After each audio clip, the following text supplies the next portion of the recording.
Hey everyone, this is Dr. Jeffrey Lant speaking to you from the capital city of the internet, Cambridge, Massachusetts, where we are having that first day over 60 degrees in half a year. We have streets, we have light posts, we have grass on the common, we've got trees that didn't die. After the winter we had, which was reported extensively around the world, any glimpse of sunshine or normalcy is very much what we want to see. I am the captain of the ship, the CEO of Worldprofit for the last 23 plus years. Worldprofit is the only company in the world that supplies you with live people to help you out. You're going to learn quite a lot of profit during the next hour. We are very well known. We have over 2 million members around the world, and we want you to be a member. And we want you to stop trying to be so smart, in quotation marks, and not follow our directions. We've been doing this for a long time, people. The quicker you cut onto that, the more you're going to get out of it. We have such a deal for you today you wouldn't believe. I have Mr. Stan Davis from Niger, South Africa. Good afternoon, Stan. You're half a world away, but right here in my living room.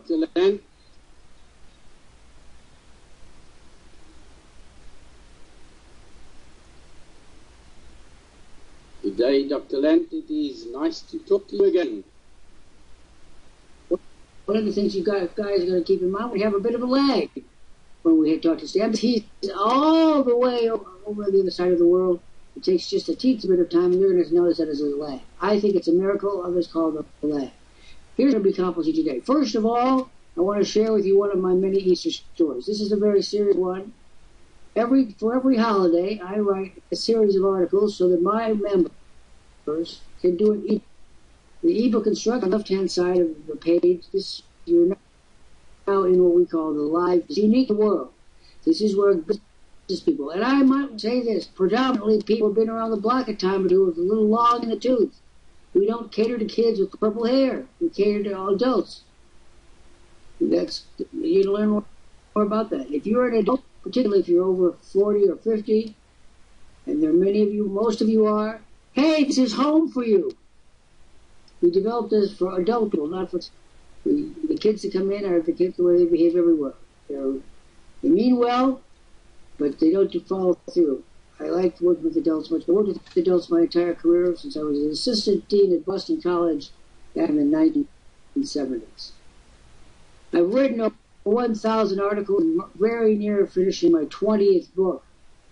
I've been a busy beaver, and our members get to use these materials to generate leads, as they will today. And if any of you out there understand the importance of ebooks, you'll want to use the articles. Go to www.jeffreylantarticles.com, and maybe Stan Davis will type it on the screen, JFFREY, Lant, L-A-N-T, articles.com. And if you folks can go in and use them, certainly you want to read them, and those of our members can use them to generate leads. The article I've written for today, well, I'm going to let you do. It's one of my least discussed articles, I think, because it's very profound. People are not always ready for something profound over their breakfast table. It's entitled, "The Air Which You Breathe, At Last I Breathe. If Christ came to Cambridge, what would you do?" I wrote this article April the 5th, 2012. And I read it the other day in preparation for today, and it holds together extremely well. And I'm going to read to you now. We know now that history is a tricky business, but it is easy to forget times and dates and confuse and know what actually happened. Susie tells everyone she must have been the first person he spoke to, but Susie is an unreliable source. And besides, was a confirmed addict who often disappeared in her own world when she heard voices, and people really didn't exist that frightened her anyway. Still, when she tells the story, she gets a faraway look in her eyes. She looks younger, calmer, and she's almost beautiful again. What drug, I wonder, has that quality? Here's what we do know. One day, the man who called himself Jesus wasn't here in Harvard Square, and the next day he was. That isn't unusual. When the first mild spring days arrive, runaway addicts, the homeless, and down and out spread out from the main subway entrance in the long stretch Massachusetts Avenue from the Coop. to the bus stop at the corner of Mass and Garden Street. It's all hospitable territory for the panhandling down and out. That's why no one took much notice of Jesus. He was just another loser, blown in to stay for a while and go on his tangled way. Still, the man wasn't what we usually saw hereabouts. He didn't seem to be strung out on drugs. Wasn't up to snuff on where to find drugs, which drugs you could mix to intensify the high, and which ones you must never mix if you want to wake up again. He didn't talk to you, even seem to listen to the conversations about where to find drugs, who had them, who you needed to consider, who was a good guy and who wasn't.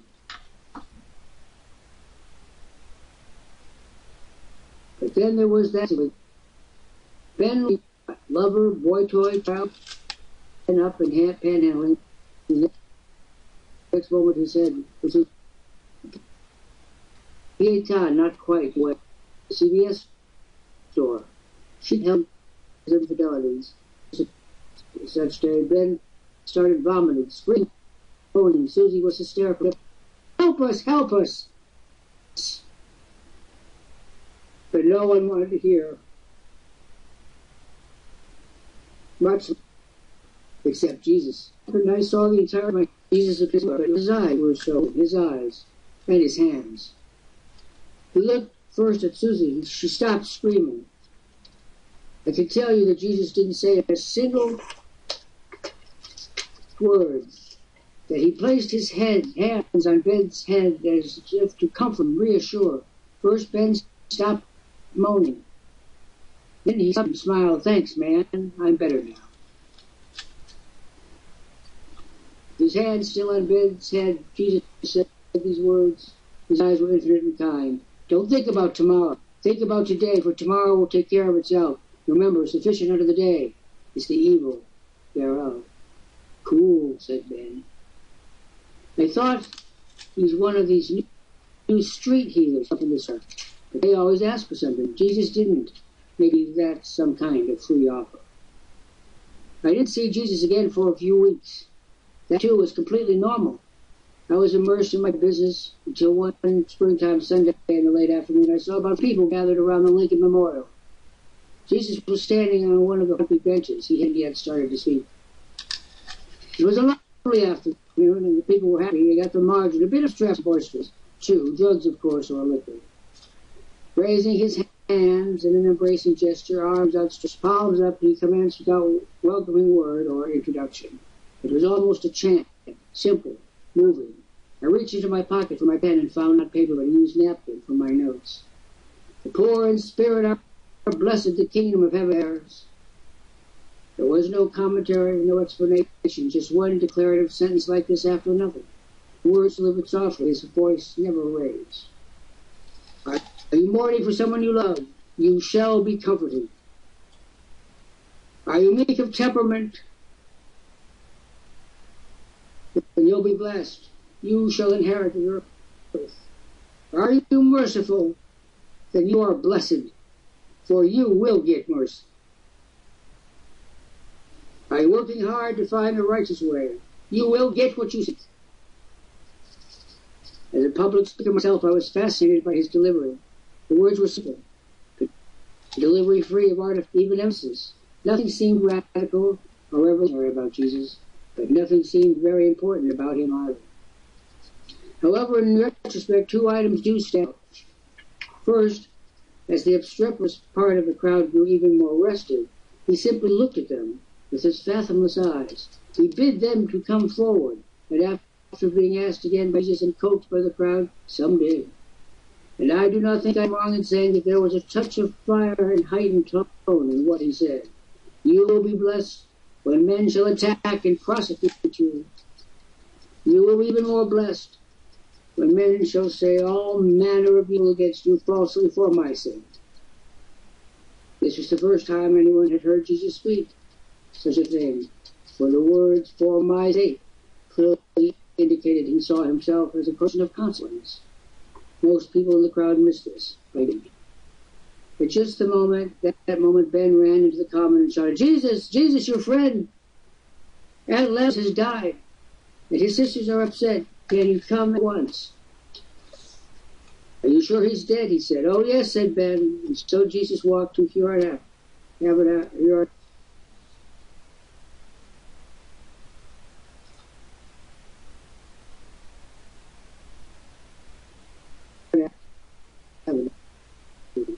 into his resolve, Jesus stood up.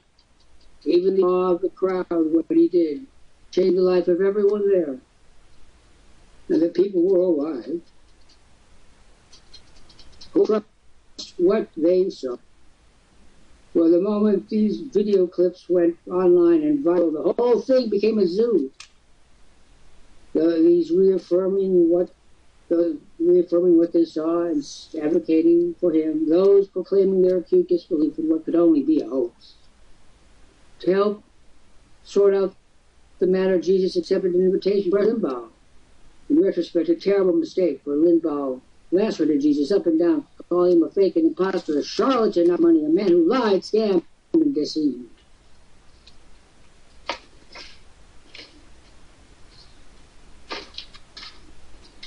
Jesus didn't retaliate, didn't raise his voice, and simply said, "Blessed are pure, for they will see God." And as Limbaugh continued his stream of unending venom, rousing his listeners to hate and frenzy, a man named Judas, who lived near the studio, grabbed his gun. He shot Jesus 3 times as he walked out the door. In terrible pain, he said just before he died, "Father, forgive them, for they know not what they do." Now we do. Starting with Judas, who immediately shot himself, meaning the blood of ignominy, with the most precious blood on earth. Note, the title for this article comes from the sublime 1770 aria by C.W. von Gluck, entitled "Oh, of my sweet ardor, O del mio dolce ardor." Go now to any search engine and play it. I seek you, I call you, I hope, and I sigh. It will comfort you.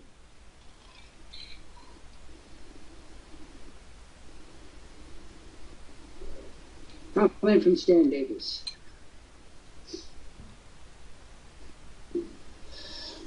I can only say magnificent. It is vivid and I think so apposite and to the point that one can really and truly feel the atmosphere and even visualize it. You see, people think that old things are complicated things. Old things are simply complicated because we don't know this word or that word. But if you take out parts that are old, the plug-ins in your neighborhood, or the radio personalities, the television personalities that you know, or where events took place and who they involved, it's all clear. It's all clear. I think that's not what I would choose to call them, but I will call them. The purists don't like you tampering with their book. I tell you this, a book that is not tamperable is a book that will die. Comment from Stan Davis.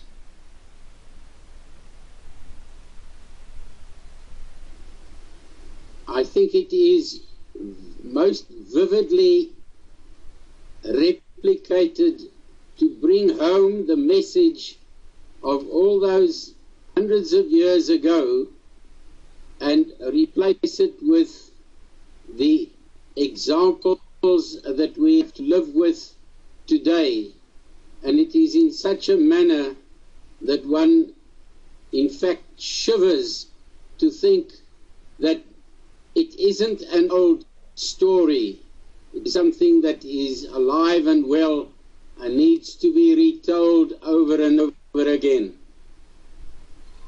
Yes, because if the story is not told for whatever reason, the story dies.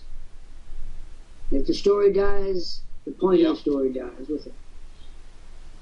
I want people to know, first when I write, I want to feel the force that this isn't happening now. This isn't happening 2,000 years ago. This is happening today. that the validity Yeah.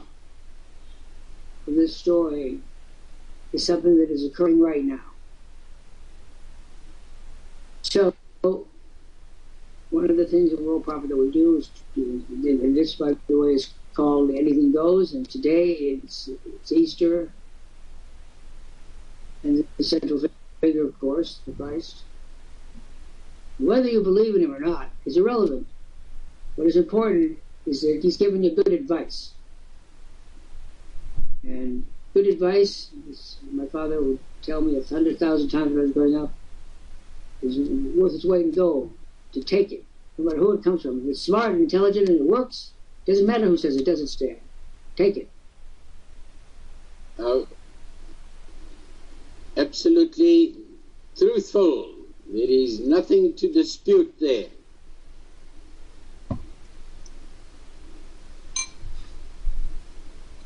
Now, advice comes along with wisdom. Advice is the result of wisdom. Wisdom is the result of mistakes. I think that's how that saying goes. Yeah. I was writing all night about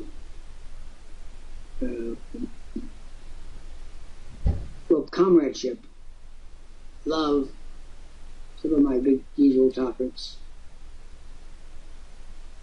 I used a film score from E.T. in the night. Said, how does E.T. figure into your book?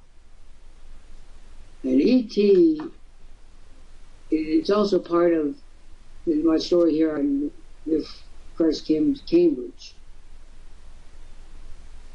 The great stories of civilization are all about someone helping someone, or someone being helped by someone.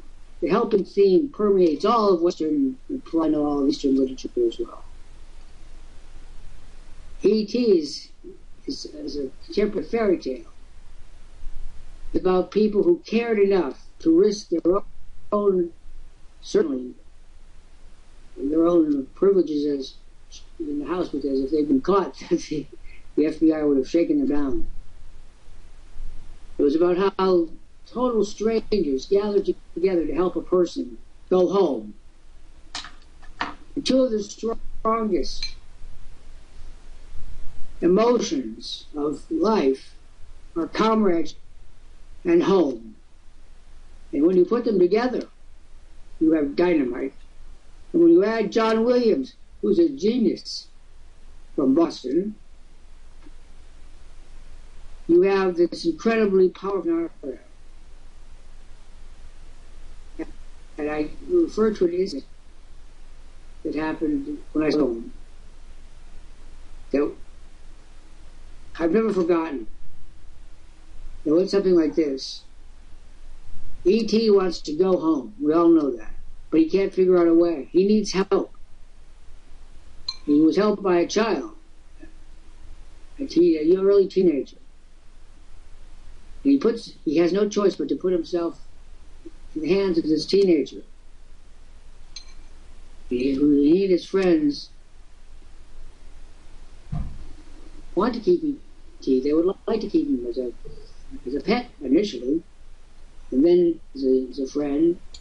But unfortunately, everybody else wants to get into the act, and they basically kill E.T., who was almost just a shade of side of death. And the boys decide to save him. And this is a theme that resonates through everything that we read. Someone needs to do something to save someone. Without thought of gain, no recompense, no thought of it.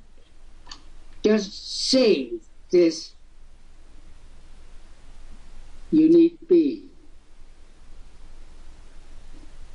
So the comradeship kicks in. These boys, in the marvelous moment, which became part of the screenshot, was when those boys are doing wheelies across the moon. Now, everyone with a bicycle could do wheelies. Even I could do wheelies at some point in my career. Stan Davis, could you do wheelies on your bicycle? Would you like to ride it like a horse? I also attempted, like everyone, I guess. Like your sons. I know if I asked your sons, they'd say, we tried to. Because the moment those boys and their bicycle hit the moon, all hell went off in the theater. Men, it was primarily men, started sobbing. Women were wondering what was going on here. Because women have their own bonding, but men do it through friendship. And all sorts of events are covered by the word comrade. When you add to that the word home, the strongest word in our language, nothing will ever be as important as home. And that's, Michael Harris is going to be reading this chapter of my book later today, because then we added to the comrade and the home, we added that sparkling rhythm by John Williams, who is just plain a genius. He always manages to capture just the right sentiment. And one of the things that I discovered writing this book for the last year is I've discovered that about 50 people who work for the studios as independent contractors, people like John Williams, 50 people are the composers that have written all the music for all the film that ever existed. 50 people. When you think of it, it's absolutely astonishing the influence that they have. And they somehow know exactly how to tweak a note. And as a writer myself, I'm so envious of what they can do. The shift of a note, they're in your brain. And when they're in your brain, there's no limits. They're going to ride that notion to the bitter end. As Stan Davis said, it goes from comradeship. Go on, Bayonne, go on. No, I was going to say that you need not be jealous of composers that play with musical notes, because you compose with words in much the same manner, and it is equally inspiring. I think I stated my sentence correctly. Together with the words and their grasp of music and both of our grasp of psychology, you get right into the people's lives and what's important to them. And one of the reasons why we don't do reading anymore in the schools is because it's dangerous. People can get up there, it can be like Mark Antony, if you remember the famous words, "Friends, Romans, and countrymen, I have not come to praise Caesar, but to bury him." That's what happens when people let the wrong speakers get up and emote. Empire fell, and all of a sudden, Britain and France were sad that they didn't knock Antony off when they had the chance. Because the minute that he started to emote, things had rapidly. So today, I want to say to those again of you who don't read aloud, you're missing one of the prime educational tools of your life, plus one of the great pleasures of your life, plus the emotional, absolutely satisfying moments of your life. And you know, it has puzzled me. See, and I got the most out of this last mailbag, always makes interesting reading. It said, you asked me if I wanted to read. And I said no.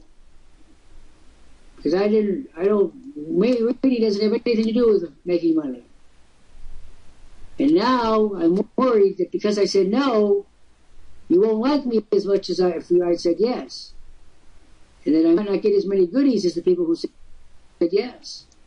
And I want you to know that I want my goodies even though I didn't do anything to earn them. And I thought to myself, some poor soul considers that logic. That one way I want to be, if I do the work, and I want to be paid if I don't do the work, and I don't want to be feeling bad because I turn you down. Stan, well, how would you, Stan, who is the Solomon of our court here, how would you respond to such a letter of such utter fatuity as that?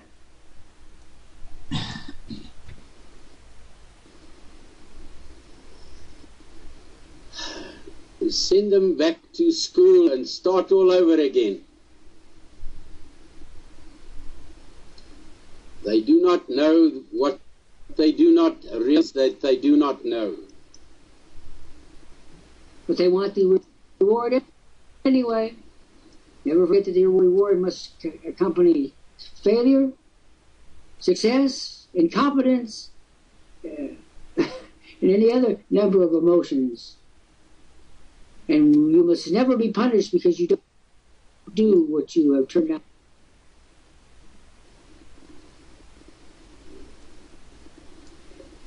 The dictum that we are using very freely nowadays, namely the right to freedom of speech, has been misread. You can speak freely, but must be responsibly. Inciting and degrading is also free, but it is not uplifting at all, and it is not responsible at all. I want to speak to that point, which is very apropos. There was a gentleman named Oliver Wendell Holmes. He was a great American jurist at the end of the 19th and the early 20th century. He taught at Harvard Law School right across the street, where our president went. 6 out of the 9 Supreme Court justices in the States were schooled across the street. 6 of the 9. Sometimes I wonder where the other 3 went. Now, Oliver Wendell Holmes said that there is no right to scream fire in a crowded theater at any time. And he wrote marvelous opinions on this problem of freedom of speech versus license. Yeah. For those of you that appreciate this issue, it's at the core of the Internet. How far will we allow the Internet to go before we realize that it has gone too far? I make predictions like George does, George Kosh, our chief technical expert. I think ultimately that most of this speech that is not protected will be gone at some point in our lifetime. I believe that we will clean up the Internet. I believe we have to. I believe that at some point people will say, enough is enough. How much filth do we need? My point is not about the filth. My point is about when will we come together to say that thing. I am of the firm opinion, having spent the last year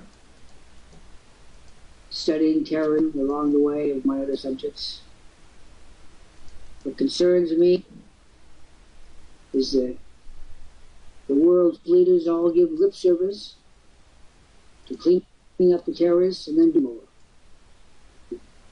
Our generation will go down as people of goodwill and ineptitude. Now I believe myself that the goodwill is unprofitable, inefficient, and just so much a shard, a portion of an idea. One of the things we do at Worldprofit, and this makes us unique, for those of you that are not members to me well, we reach out to you in whatever country that you're in, and we say, we will help you. We will help you make money. We will help make you money in United States dollars. And we will work with you. Now, you would think that an argument like that, which is so evidently important to everyone on this planet who wants to be involved with the Internet, would jumping up and down. But we have instead people who have been so lacerated, so scammed, so victimized, that they can't see what is right there before them. And instead they ask foolish questions, they posture, and they don't answer when we talk. So I gave a lecture yesterday, the part about what we have to tolerate from the people we help. And that's certainly the most glaring example of that was Jesus himself. Look what he had to tolerate from the people he was helping. They killed him. So whenever any of my monitors are complaining, just very often, about the poor way which they're treated, I say, well, look at this. This is your Savior. He was treated far worse than you were. And what we have to do as people in Worldprofit, we have to acknowledge the fact that most people in the world are not competent to make choices. They make bad choices when they do. They're susceptible to the malice of words. They buy into the big money now concept. And that's not a winner for anyone except the person who comes up with the scene. And I want everyone in this room to do a couple of things. First, when the people come in here, let them know right away that they are in the right place. And tell them this fact. To know how this company grew over the course of 23 years without borrowing a nickel from any financial institution. It was because of happy customers. Now hear what I'm saying. You've never had a CEO that's ever used that phrase before. And it's unique to me. This company grew because we did more and people recognized that we had done more. They said, we want that. And they joined us. And we're happy and they stayed. You will find, if you scratch the surface, that people know two companies on the internet. They know their own, and they know us. If they are in the business of home business, creating a home business that works at home on the internet, they're going to know us. And this company grew over 23 years because of customers who were delighted to spend a little bit of money to get such a lot of benefit. Stan, what do you think about that? Have you ever heard the phrase, this company grew because of happy people called customers? That is the only way to success. You can't grow with the enemy. You must grow with out of your own strength and have happy and satisfied people in the community. That's the only way.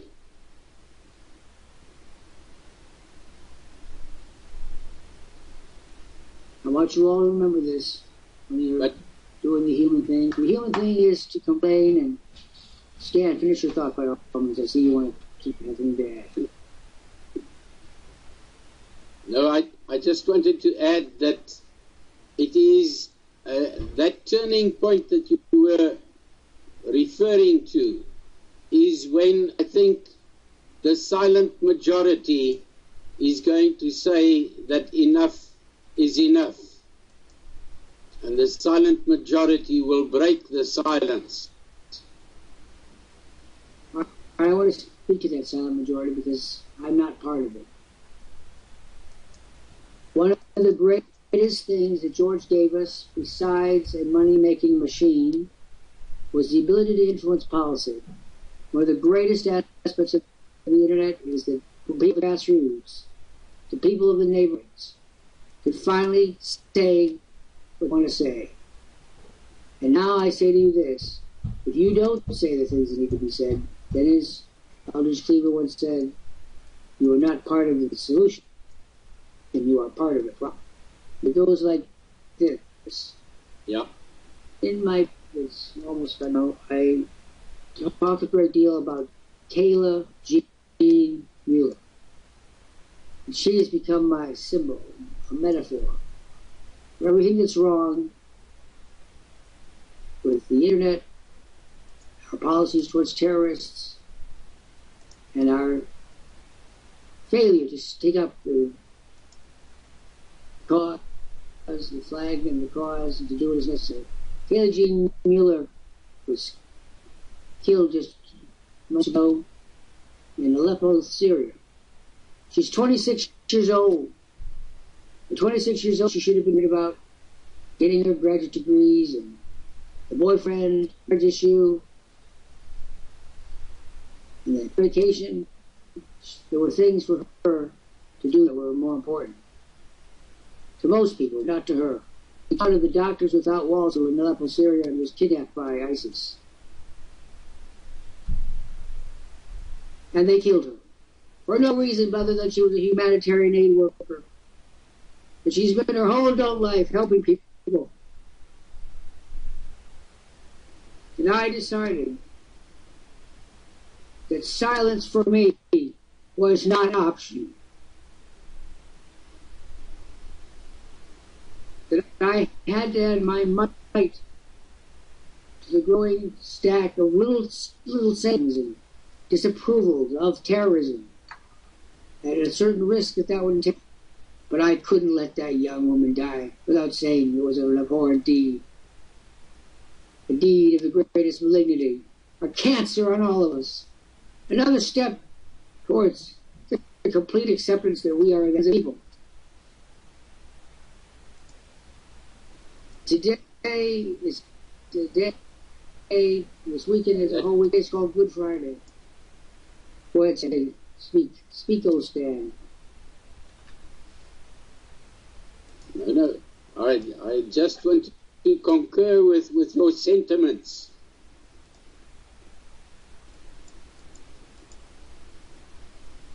It's better to do a little than do nothing. So, Easter is a time of resurrection. Let's resurrect ourselves. Or as it was said in the comic strip Pogo so many years ago, we have met the enemy, and he is us. I want everyone to be revived this weekend. Every time a person comes in this room, that is a person we can tangibly help. There isn't a person in this room who visits us that we can't help, that wouldn't be better working with us. And it pains me when I see monitors say, oh, come back later. That's later is a time period I don't recognize. It doesn't compute. Every day is an hour to compute. I'm here at Worldprofit to change the world. And I know that you're here too. Stan, what about that? What do you think? Can we, situated as we are and how we are, change the world? I say resoundingly that we can and we must. Well, I can only agree. Sitting and watching and doing nothing is a negative attitude. Must be eliminated. Now I have Victor Hugo, who's been here before. And for whatever we're looking through me. And I never blame the customer for what goes wrong. I blame us. The customer doesn't know, doesn't have any basis in which to judge, but we do. Have you asked the customer what they're going to do when all the options that we would give them don't come through? Have you ever asked and said, when you are thrown out of here for non-participation, what are you going to do? And of course, they don't know. And that determines their economic fate. How many of you believe that the internet will be here in 100 years? I do. Anybody else? Anybody believe that the internet will be here in 100 years? Definitely so. Here's the problem. Definitely. You're the people on the right side. Talk. And does anyone here want to make money every day of that 100 years? I talk to people, and I use such a simple illustration.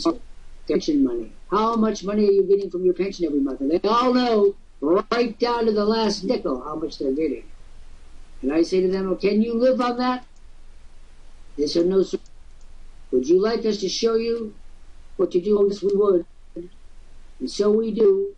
The following things happen. Number one, a million reasons why they can't come up with $99. A million reasons. And $99 is a joke. I asked George Kosh a few months ago, how much do you think it would cost us if we tried to reestablish Worldprofit now? Started today. He said millions and millions of dollars. You have to go into it. And I said, how much? What about you? What if they had to buy into you? What if we sold stocks in George? It would cost you more than $99.95. What about if I charge you my regular daily fee of $10,000, $5,000 down, $5,000 upon termination of my consulting contract? Be that copywriting, be that marketing, be that communications. And will you have people who dare come into us and say, $99 is such an expense? If anyone actually believes that hooky, I'll tell you this, you're crazy. This is a joke, this fee. If I had my way, but George is more liberal and humane tolerant than I am. He says, let's help them.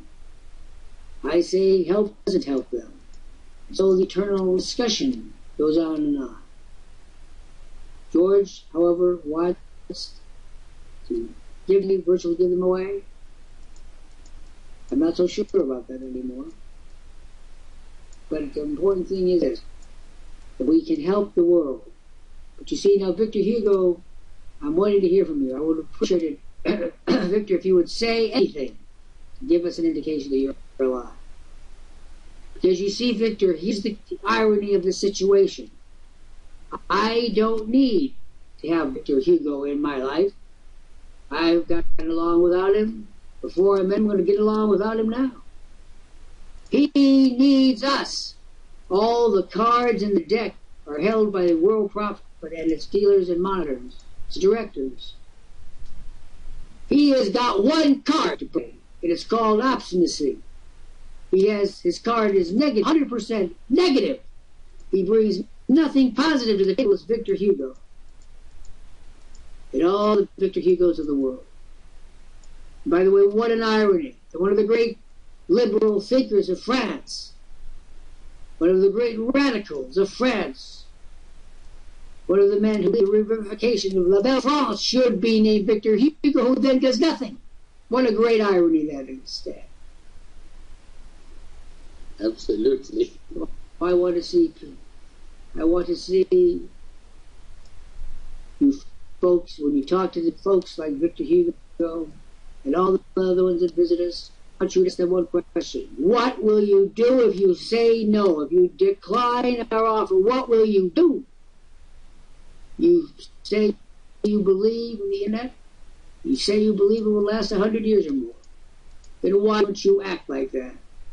Do you think you have so much time to throw away? One of the unbelievable things is that these people need us because there's no alternative. Or rather, the alternative is complete and utter inaction and total failure. And to my disappointment and despair, they take their own failure as a given, inevitable, something that they cannot deal with and to transform. What do you think about that, Stan? We see it every day. The people that come here, I'm talking now about Mira, and all the 82 people that are coming in here. They are fated to be part of the abattoir.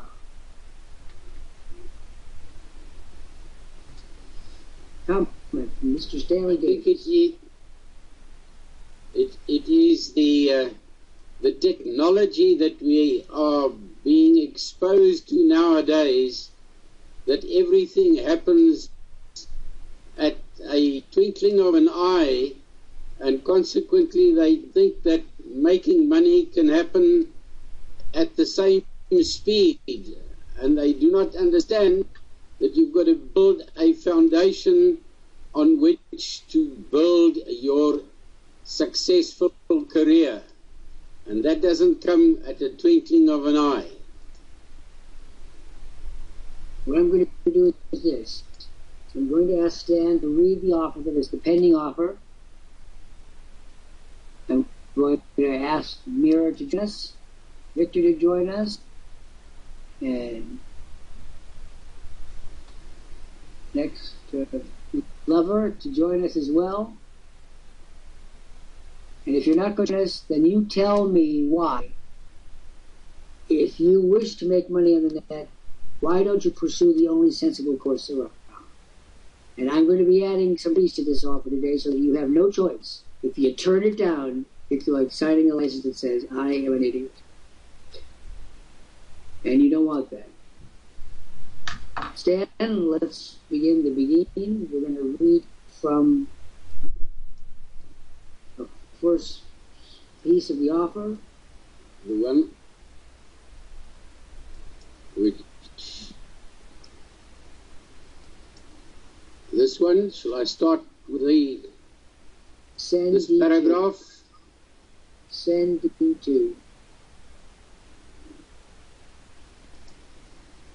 Yeah. Well, here is the offer. Those guests that are looking in on the Live Business Center, take note of the offer. And this is just at the beginning.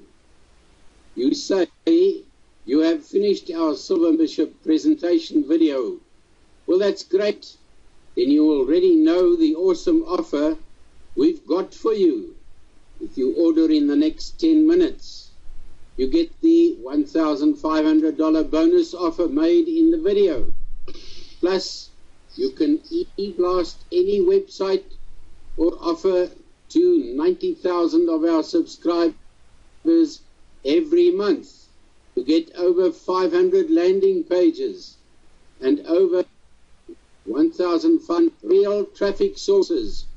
Also, our monitors will start closing sales for you today without ever charging you anything.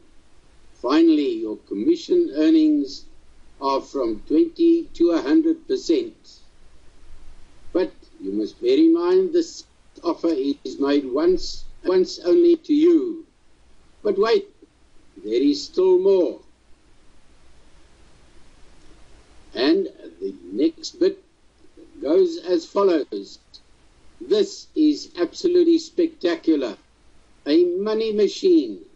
Now you can have your very own 50,000 product Amazon store on your site worth $397. You will be one of the first, the very first anywhere in the world with this incredible feature. Moreover, we will train you in detail how to squeeze at most store. This comes with our highest recommendation, and quite frankly, you'd be crazy not to grab it. Click on the bright red box and order now. Your Amazon store is included. This also includes 50 associate members placed under you immediately. But there is still more if you upgrade to a silver membership now. You also get over 400 landing pages, over 1,500 real traffic sources, sales 24 hours a day, over 100 training lessons, 50 members placed under you now, an email blast to 90,000 per month, over 100,000 ad credits per month, 3 Facebook marketing courses on how to generate thousands of leads using Facebook marketing tactics. Remember, you can use these resources to generate leads and traffic to any business. And now, upgrade to silver membership now, and you can be on your way to earning consistent income now. Your package includes traffic, leads, trusted advertising sources, a comprehensive online training program, plus sales, closing assistance 24 hours a day. No other company offers you this. Worldprofit's ironclad backing is based on our 20 years in business. Upgrade to silver membership now to receive the bonus offer with all privileges and exclusive freebies.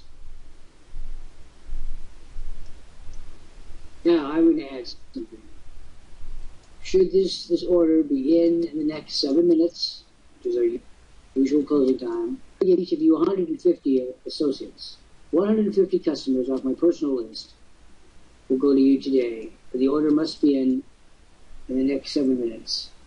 Well, you know what we'll do? I'm just going to make it the top of the hour, which is 7 minutes.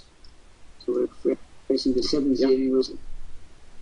That's Victor Hugo, and that's anyone else in this room who gets 7 minutes to the top of the hour to get 150 of my customers plus my broker profit.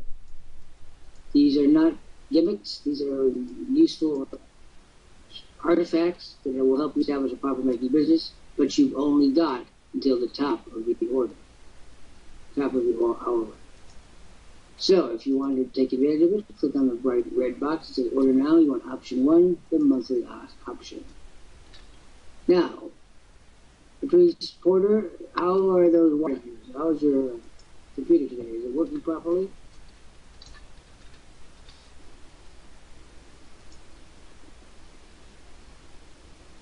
He has no camera, so Stan, you and I are going to be together. We're going to be Patrice together for the next 6 minutes or so. Well, Stan, you've been with us now for quite a while. What is the surprising thing about Worldprofit that you recognized? Because these people could be tumbling over themselves to come with us. They don't have an alternative, or rather, the alternative they have is total and complete failure.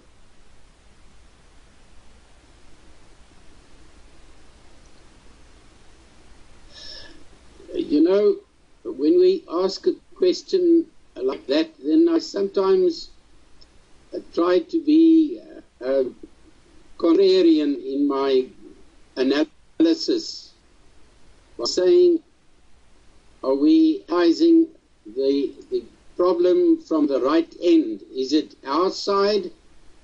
We believe that we're giving them, the customers, the potential customers, the best that there is, but the customers somehow do not recognize it for what it is. So should we not be analyzing the customers? But I also realize that that is a massive question to ask, and even a bigger one to try and answer, because the spectrum is 360 degrees.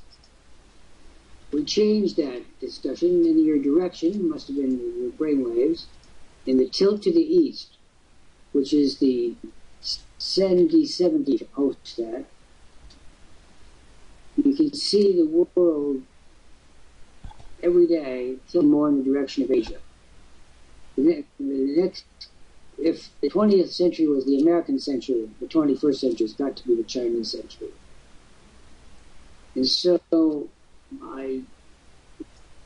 with partners, I wrote it up as the tilt to the east. And I'm going to post that, Stan, that send D7 key so that people can see it.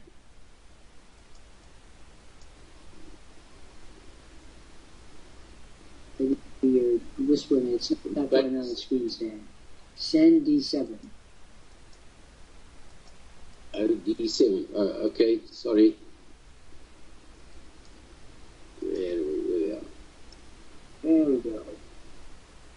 The reason this was done was because I find people around the world in what is called the third and even fourth world now, I want them to know that we had a particular interest in their situation. And that we would create for them a business that was not going to be controlled by their government. So it didn't have to have civil war impede its development and that kind of thing. and it's worked. We never had a sale from Malaysia in 23 years. 5 minutes after this declaration was posted, the first sale came in from Malaysia. And now Malaysia is a reasonable purchaser of our services. That alone would be sufficient reason for jumping for them. But yesterday, a young man from Ghana. Now, it so happens that Ghana is a particular interest in my family. My cousin, Harold McMillan, was one of the people who decolonization program brought Ghana to independence. And I told this to the fellow, he doesn't even know about Ghana, much less its internal politics. But I do. My goal as a CEO and the goal of the partners to have Worldprofit be the marketing entity, the home-based business entity of choice for all the countries, with the possible exception of Canada and the United States, which will be a little different because they're more advanced. But for all the countries of the world, we'll let Worldprofit rule and let us help people everywhere on this planet. And those of you from around the world, you have never been a part of a particular interest and outreach to you, but now you are, including the Russian Federation. The people in Russia, you've got to join the 21st century. You've had nothing but bad luck since 1890. It's time for a shift in your orientation. I was told by someone who should know better that this message was insulting. And I asked, how could it possibly be insulting? But we're standing there like Jesus himself, with hands open, saying, come to us, we're going to help you. How could that possibly be insulting? And George has been so kind and so efficient this last week. I want to tell you something that was a personal benefit to me and to joy me, and I want to thank him. It's like an Easter present for me. That's my Easter basket. I've been working for a long time on helping business people get out of the muck. And now he's posted at that link that's on the screen the first 11 of my books. The first 11. There are others in the mix. So I want everyone to click and go visit. And George persuaded me, he's a very persuasive fellow, you know, that we should charge $10 for books I sold for $35, $45 a piece. And my response was, if you can't make 1,000 times the purchase price of this book, you haven't read it, you haven't examined it, you haven't reviewed it, you haven't implemented it. If you cannot make a minimum of 1,000 times the purchase price, all you people out there who don't read, don't like to read, can't read, won't read, read! I have laid out in over 3,000 pages of detailed work exactly what you must do on and off the internet. It's one of the things that we must understand, is that business is done on and off the internet. And to do one without an abandonment makes no sense. It is a complete package. And so, George very hard to all these books have to be sliced, you see, just the right way. To slice them and to post them. Wish that everybody would go take a look at them. Now, we're coming to the top of the hour in just a minute or two. Dan, do you have any final comments for the folks today? No, I have no comment except just to say, think about, and I like the way you put it, Dr. Lant, if you don't accept this option, what are you left with? Is it better or worse? Consider that and then go forward from there. And thank you for the opportunity for sharing the spotlight with you. Go well. Thank you. We'll get you home in time for your lunch, which your wife will appreciate. That's Stan Davis in South Africa, and he keeps me up to date. Of course, one of the fine monitors of Worldprofit. All right.